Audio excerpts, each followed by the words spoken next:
स्वागत है, आप देख रहे हैं कहानी कुर्सी की और अब बात करते हैं देश के सबसे बड़े सूबे की और वहां की राजनीति की। उत्तर प्रदेश 80 लोकसभा सीटें और बीजेपी हम सब जानते हैं अपने आप को लक्ष्य देकर चल रही है कि 2024 के लोकसभा चुनाव में 80 की 80 सीटें जीतेगी।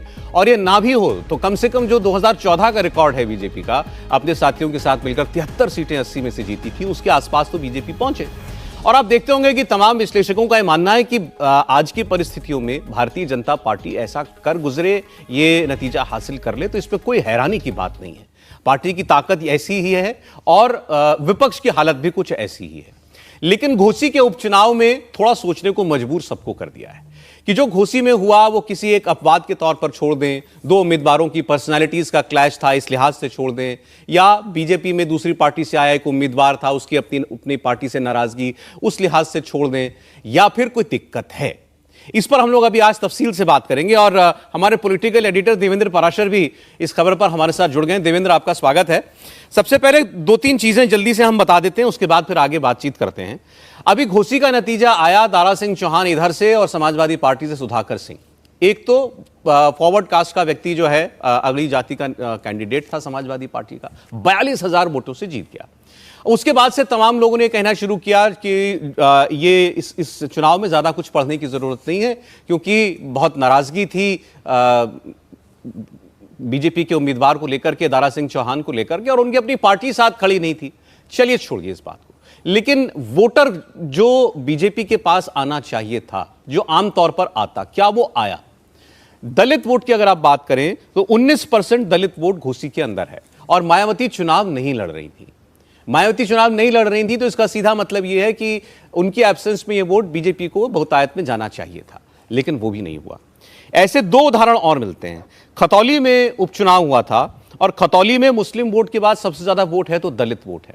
यहां भी बहुजन समाज पार्टी ने चुनाव नहीं लड़ा था, ये सीट भी बीजेपी हार गई थी, यानी दलित वोट यहां भी बीजेपी को नहीं मिला। ऐसे ही मैनपुरी लोकसभा उपचुनाव का अगर हम जिक्र करें तो जहां पर समाजवादी पार्टी, मुलायम सिंह यादव का जब देहांत हुआ उसके बाद जब यहां पर चुनाव हुआ था तो समाजवादी पार्टी का वोट शेयर 20% से ज्यादा बढ़ गया था। अब ये कह सकते हैं कि एक बड़ी मुलायम सिंह जी के जाने की वजह से एक बहुत जबरदस्त भावना रही होगी वहां पर लोगों की, लेकिन 20% वोट बढ़ा। और इस चुनाव में भी आपको बता दें मायावती नहीं थी, 2.5 लाख दलित वोट है, लेकिन बीजेपी की जीत हार का मार्जिन जो है उसमें बहुत बड़ा अंतर आ गया था। तो क्या यह कोई प्रॉब्लम है देवेंद्र, खासकर यूपी में दलित वोट, बसपा की एब्सेंस में भी दलित वोट बीजेपी को न जाना? देखिए, जितने उदाहरण आपने दिए हैं सौरभ, अगर आप देखें तो अलग अलग स्थान के हिसाब से वो स्थान विशेष की समस्या, बीजेपी के लिहाज से समस्या ज़्यादा नज़र आ रही है, न कि इस बात के लिए कि अक्रॉस द स्टेट आप वो सेंटिमेंट देखें। जैसे अगर घोसी का ही उदाहरण ले लें, घोसी में दारा सिंह चौहान को लेकर बिल्कुल भी कोई उत्साह नज़र नहीं आ रहा था और इसमें वोटर्स के अंदर वही स्थिति थी। और वोटर्स के अलावा अगर आप देखें कि बीजेपी के कैडर के अंदर भी कोई बहुत ज़्यादा उत्साह की स्थिति नहीं थी। और मुझे पूरे चुनाव के दरमियान सौरभ, बीजेपी का एक भी व्यक्ति ऐसा नहीं मिला था, और मैं बीजेपी की बात कर रहा हूँ, बीजेपी का एक भी व्यक्ति ऐसा नहीं मिला जो ये कह रहा हो कि हम लोग चुनाव मजबूती से लड़ रहे हैं या हम लोग चुनाव जीत रहे हैं या जीतने की स्थिति में। सबने कमोबेश बहुत आसानी से मान लिया था कि दारा सिंह चौहान हार रहे हैं। तो उस कंडीशन में समझ सकते हैं कि अगर आपका अपना कैडर इस प्रकार से कह रहा हो तो फिर जिन वोटर्स को मोटिवेट करना हो उसको मोटिवेट करना कितना मुश्किल हो जाएगा। और वहां पर दारा सिंह चौहान का कैंडिडेचर बुरी तरह से असफल रहा। सौरभ जी, नहीं, ये बात जैसे मैंने शुरुआत में कहा कि जो हमें ऑब्वियस वजह नजर आती है उसके पीछे उससे और थोड़ा नीचे जाकर के क्या कोई और वजह भी है, इस सवाल को रिफ्रेश करते हैं। अभी मायावती इंडिया अलायंस का हिस्सा नहीं है। अगर मायावती इस गठबंधन में शामिल हो जाती हैं तब बीजेपी के लिए क्या परेशानी बढ़ेगी, क्योंकि अभी तो बीजेपी बसपा चुनाव में उतर नहीं रही। तभी हमने इन 3 टेस्ट केसेस में देखा कि दलित वोट बीजेपी को नहीं आया। अगर वो चुनाव में उतरती हैं तब क्या होगा? इसमें कोई दो राय नहीं सौरभ कि अगर मायावती इंडिया अलायंस गठबंधन में जाती हैं तो फिर बीजेपी के लिए बहुत मजबूत चुनौती मिलेगी दो पॉकेट्स में। वो दोनों पॉकेट्स हैं पूर्वी उत्तर प्रदेश और पश्चिम उत्तर प्रदेश। इन दोनों जगहों पे कई सीटें ऐसी हैं जहां पर मायावती के उनके साथ जाने से पिछले चुनाव में आपने देखा भी होगा कि कितनी मजबूत स्थिति हो गई थी अपोजिशन अलायंस की, और वहां पर बीजेपी को इसका खामियाजा भुगतना पड़ा। लेकिन स्थिति ऐसी नहीं होगी कि पूरे क्रॉस स्टेट कोई वैसी समस्या हो जैसा कि 2019 के चुनाव में आपने देखा। हाँ, सीट के हिसाब से बात कर लें आपको तो घोसी की सीट, गाजीपुर की सीट, वहाँ पर परेशानी वाली बात हो गई। पूर्वी उत्तर प्रदेश में ऐसी आजमगढ़ की सीट, ऐसी 4-5 सीटें हैं। पश्चिम उत्तर प्रदेश की भी बात करें तो कम से कम 5 से 7 सीटें ऐसी होंगी जो कि मायावती जैसे ही उस अलायंस का पार्ट बनती है फिर वो बहुत मजबूत स्थिति होगी। और वहाँ पर जो मुस्लिम वोटों का बिखराव होता है, अगर मायावती कैंडिडेट मजबूत दे देती है मुस्लिम कैंडिडेट, तो वहाँ पर कुछ मुस्लिम वोट बढ़ते हैं, वहाँ पर बीजेपी को फायदा होता है। वो चीज़ नहीं हो पाएगा, लेकिन ये बमुश्किल 7 से 10 सीटों पे ही असर होगा मायावती के जाने पर भी। इससे ज्यादा का गणित कम से कम समझ में नहीं आता, इससे ज्यादा का रसायन शास्त्र भी समझ नहीं आता राजनीति का। हर्षवर्धन जी, क्या ये उपचुनाव कुछ दलित वोट की प्रॉब्लम बीजेपी के लिए दिखा रहे हैं? देवेंद्र को नहीं लग रहा है ऐसा। आपको लगता है मायावती अगर इंडिया अलायंस का हिस्सा हो जाए तो शायद बीजेपी के लिए दिक्कत हो? नहीं, देखिए, मायावती अगर उस अलायंस का हिस्सा होंगी तो बिना किसी इफ बट के दिक्कत तो होगी, और वो दिक्कत गंभीर होगी। क्योंकि देखिए 2019 का जो चुनाव है उसने दिखाया था कि कैसे वाली दिक्कत होगी। 10 सीटें बहुजन समाज पार्टी जीत लेती है, सांसद बना देती है 10, 0 से 10 हो जाती है। लेकिन इससे भी बड़ी चिंता की बात यह है कि इस वक्त में जब 2024 का चुनाव हो रहा है तो उन जगहों पर जहां 100% या 98% या 95% strike rate Bharatiya Janata party का था, उसको कंपनसेट करने की बात उत्तर प्रदेश से हो रही। ऐसे में अगर ये वाला आंकड़ा रुक जाता है या थोड़ा और नीचे खिसक गया तो बड़ा संकट होगा। बगल के राज्य बिहार में निश्चित तौर पर एनडीए के तौर पर उतना आगे जाते नहीं दिख रहे हैं, नीचे गिर रहे हैं। दूसरे राज्यों में भी ये मुश्किल होगी। उस जगह पर जाकर ये संकट बड़ा होगा। और अगर ये पैन इंडिया अलायंस फिर से होता है और जिसमें जिसको कहते हैं ना कि इंडिया जो अलायंस के तौर पर है उसमें बहुजन समाज पार्टी हर जगह जुड़ती है, तो निश्चित तौर पर भारतीय जनता पार्टी को अपनी रणनीति बदलनी पड़ेगी। लेकिन एक बात मैं कहूंगा, जो उपचुनाव होता है उसमें वैसे भी दूसरे तरह की वोटिंग होती है। घोसी का उपचुनाव पूरी तरह से व्यक्तिवादी और भारतीय जनता पार्टी का दारा सिंह चौहान को कार्यकर्ताओं के ऊपर थोपना है।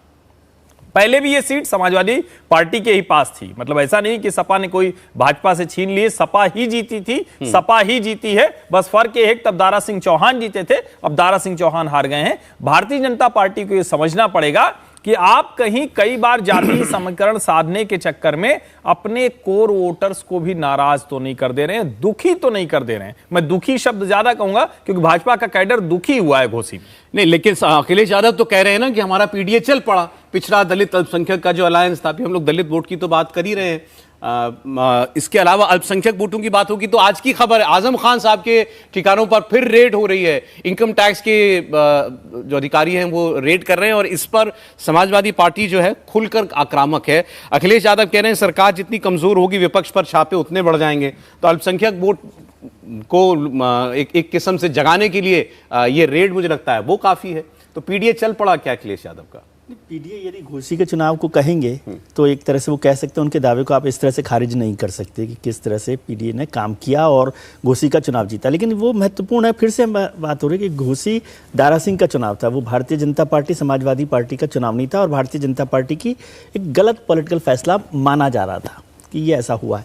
लेकिन बीएसपी को अगर देखें तो बीएसपी का वोटर पिछले काफ़ी समय तक जब भी वो एब्सेंट रहते हैं तो बीजेपी के साथ जाता था, लेकिन वो अभी नहीं दिखाई दिया। और ये भारतीय जनता पार्टी के लिए बड़ा चिंता का सबब हो सकता है, और ख़ासतौर से तब जब बीएसपी इंडिया गठबंधन का हिस्सा हो जाए। अगर बीएसपी इंडिया गठबंधन का हिस्सा हो जाती है तो यूपी में 80 सीटें की बात छोड़ दीजिए, जो 62 सीटें हैं उसको सस्टेन करना, मेंटेन करना भी मुश्किल काम होगा। लेकिन मुझे अभी इसी बात की संभावना सबसे कम लगती है कि बीएसपी अभी इंडिया गठबंधन के साथ चली जाए, इसकी संभावना सबसे कम है।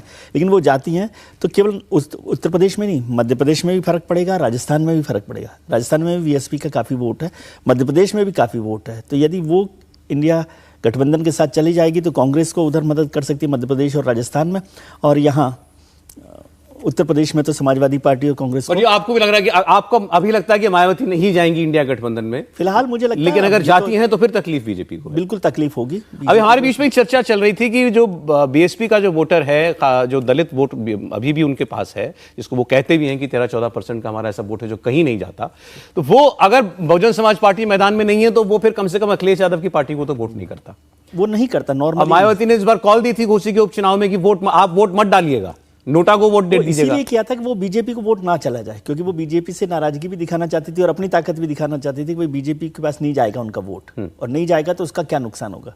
और आप देख लीजिए 42,000 वोट से हारे हैं। यदि बीएसपी का वोट बीजेपी को मिल जाता तो शायद हो सकता है कि चुनावी नतीजे दूसरे होते। यूपी की खास बात हो रही है, आपको इन उपचुनावों में बहुत ज्यादा कुछ पढ़ने की जरूरत लग रही है, या जैसी सबकी राय अभी तक पैनल में और देवेंद्र की भी, कि उपचुनाव की अपनी कुछ खास परिस्थितियां थी? नहीं, मायावती ने अगर कैंडिडेट नहीं उतारा तो यह तय था कि इससे एक बड़ा वोट बैंक अखिलेश के पास जाएगा। मायावती का vote bank, Bharatiya Janata party मान के चल रही थी कि अगर मायावती कैंडिडेट नहीं देती है तो उसका वोट बैंक भाजपा की तरफ पूरा शिफ्ट नहीं होगा। और मुझे लग रहा है कि पार्टी यही ध्यान में रख रही है कि उत्तर प्रदेश में उसे मायावती का वोट बैंक पूरी तरह से मिलने नहीं वाला है। इसलिए प्रधानमंत्री मोदी ने जो 15 अगस्त के दिन जो घोषणा की थी विश्वकर्मा योजना, इन छोटी कास्ट के ऊपर जो ध्यान दिया, पिछड़ी जाति के ऊपर ध्यान दिया जाए, वो योजना इसी बेस पर आधारित है कि 2024 में पार्टी चाहती है कि जो पिछड़ों का वोट बैंक है, जो दलितों का वोट बैंक है, वो भारतीय जनता पार्टी के पक्ष में जाए। ठीक है, उपचुनाव में जरूर चला गया, लेकिन सिर्फ ये उत्तर प्रदेश में नहीं है। जैसे विजय जी कह रहे थे, मध्य प्रदेश के अंदर भी ग्वालियर चंबल संभाग में बसपा का एक अच्छा वोट बैंक है। पिछले लोकसभा चुनाव में 30 सीटों पर भारतीय बहुजन समाज पार्टी दूसरे नंबर पर रही थी, कांग्रेस तीसरे पे चली गई थी।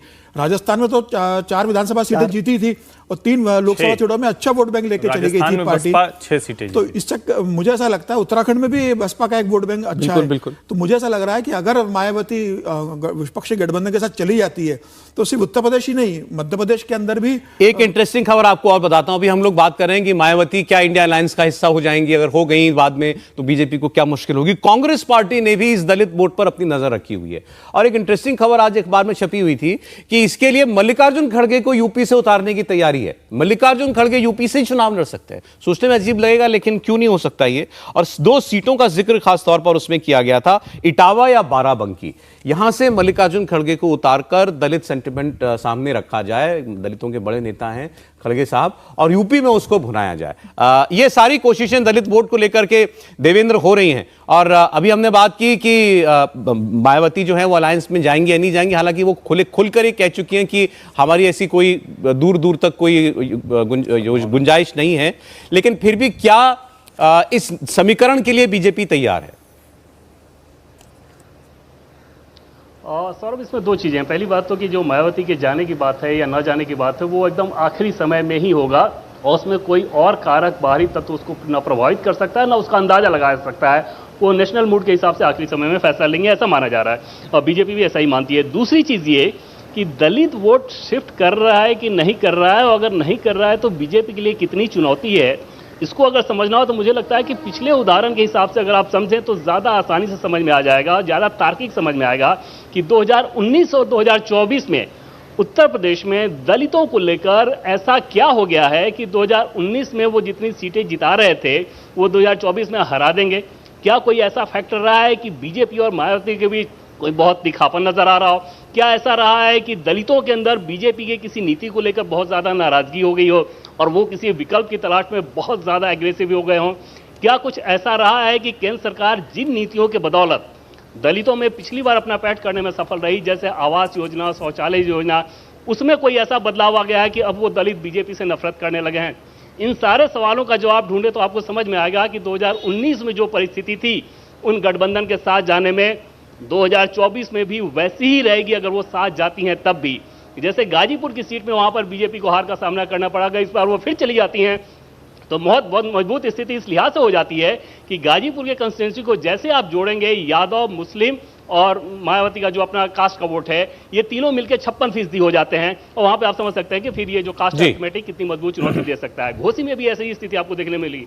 तो इस उदाहरण के हिसाब से समझें तो आपको लगेगा कि अगर ये 7 जाति भी हैं, बीजेपी को 10-12 सीट के अलावा उत्तर प्रदेश में कोई बहुत अलग मजबूत चुनौती नजर नहीं आ रही है। बीजेपी का ऐसा ही आकलन है। एक कमेंट लेकिन जरूर जो मल्लिकार्जुन खड़गे साहब की यूपी से चुनाव लड़ने की अटकलों पर है, इसमें बीजेपी कांग्रेस को कोई फायदा होता हुआ आपको दिखाई देता है? नहीं, मुझे तो लगता है कि अगर मल्लिकार्जुन खड़गे वहां जाएंगे तो मायावती ये तय करेंगे, अगर ये आहट भी आई तो ये तय करेंगी कि कांग्रेस पार्टी का जरा सा भी आधार वहां बचे नहीं। और अब कांग्रेस मतलब हुआ कि इस पूरे अलायंस को डैमेज करने की वो हर संभव कोशिश करेंगी।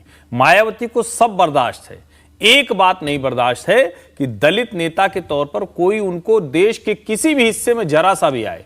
वो अठावले जी को बर्दाश्त नहीं कर पाती हैं, वो चंद्रशेखर को बर्दाश्त कर लेती हैं, लेकिन प्रियंका गांधी उनसे मिली और जिस तरह की एक रणनीति बनती दिखी, एकदम किनारे कर दिया। बहुत से लोगों ने जो दलित विचारक हैं, दलित कॉज के लिए काम करने की बात करते हैं, उन्होंने खूब कोशिश की, लेकिन मायावती ने कहा कि पहले चंद्रशेखर को सरेंडर करना पड़ेगा कि हमारी नेता मायावती हैं। और ये पिछले करीब 3 चुनावों से तो कम से कम होता हुआ दिख रहा है। 2007 से 2023 में हम आ गए, हमें 2 बड़ी बातचीत की जानकारी है, इस वजह से आज तक चंद्रशेखर से बात नहीं बनी। अगर कांग्रेस ऐसा कोई निर्णय सोचती है तो उसका कोई लाभ होगा ये तो मुझे बिल्कुल नहीं दिखता है, हानि उसको बहुत ज्यादा होगी। इंडिया टीवी हर वक्त हर जगह डाउनलोड करने के लिए सर्च करें India TV news Google play store या ऐप स्टोर पर।